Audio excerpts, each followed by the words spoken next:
Types of bank में हम बात करेंगे तो सबसे पहले हम ये जानेंगे कि हमारे जो बैंक हैं वो दो पार्ट में डिवाइड किए गए हैं, scheduled and non scheduled banks. First we talk about scheduled banks. तो सबसे पहला जो टर्म आता है वो आता है सेंट्रल बैंक। जैसे कि हमने कल डिस्कस किया आरबीआई के बारे में। आरबीआई इंडिया का क्या है? सेंट्रल बैंक, ठीक है। सेंट्रल बैंक का काम क्या होता है? जो भी आपके अदर फाइनेंसिंग इंस्टीट्यूशंस हैं उनको हेड करना, आपके जो बैंक्स हैं उनको हेड करना, उनके लिए rules and regulations banana, parent institution के तौर पे उनका काम करते हैं और उनको अलग अलग तरीके की फैसिलिटीज़ प्रोवाइड करना क्या काम है सेंट्रल बैंक का। हर कंट्री में एक सेंट्रल बैंक होता है और हमारी कंट्री का जो सेंट्रल बैंक है वो reserve Bank of India RBI है। समय समय पे ये अपनी गाइडलाइंस में चेंज लाते हैं, समय समय पे यहाँ पे चेंजेस किए जाते हैं कुछ, और इनकी वर्किंग एज इट ऑन चलती रहती है।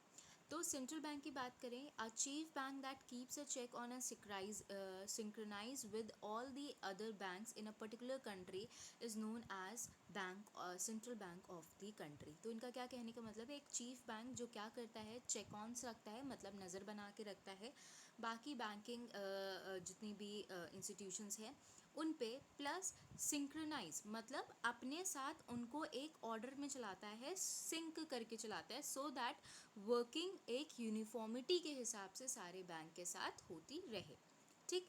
इन India the post of central bank is that of the Reserve Bank of India. India में जो सेंट्रल बैंक है वो आरबीआई है, Reserve Bank of India.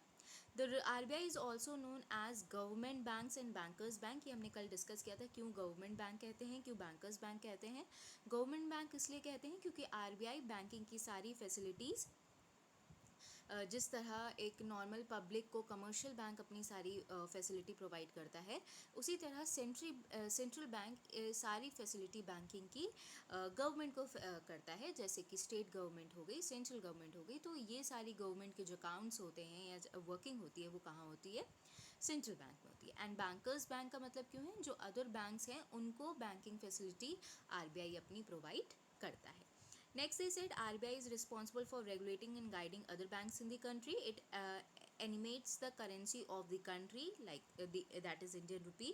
It executes and carries out the financial and monetary stages, approaches and determine policy. इनका क्या कहने का मतलब है? ये क्या करते हैं? Execute and carries out financial monetary strategies, approaches and determining policy. तो जो मैंने जैसे लास्ट क्लास में बोला था कि मॉनेटरी स्ट्रैटेजी या मॉनेटरी पॉलिसीज़ की हम बात करेंगे, उनको यूज़ करके जो फाइनेंशियली हमारे यहाँ जो सिस्टम चल रहा है या क्रेडिट जो चल रहा है फ्लो में, उसको मेंटेन किया